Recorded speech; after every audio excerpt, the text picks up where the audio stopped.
عرس منائے جا رہے ہیں، یہ کوئی اللہ کے رسول کا حکم ہے؟ کیا رسول کے صحابہ کا عمل ہے؟ کیا حضور کا عرس منایا گیا؟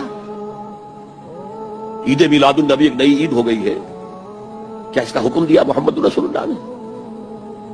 یفعلون ما لا یؤمرون، وہ اپنی ہی ایجاد کردہ روایات ہیں، اپنی ہی ایجاد کردہ بدعات ہیں، اپنی ہی ایجاد کردہ رسومات ہیں، ان پر لگے ہوئے ہیں اور دعوے کرتے ہیں اللہ سے محبت، رسول کے عشق کے، جبکہ ان کے عمل میں نہ اللہ کی اطاعت ہے نہ رسول کا اتباع ہے۔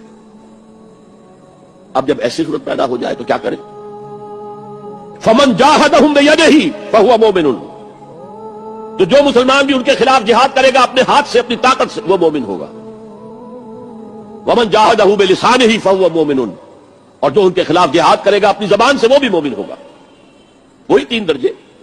ومن جاہدہم بقلبہ فہو مومن، دل سے نفرت رکھ کر جو جہاد کرے گا بالقلب وہ بھی مومن ہوگا۔ فما وراء ذلک من الایمان حبۃ خردل، اس کے بعد تو ایمان رائی کے دانے کے برابر بھی نہیں ہے۔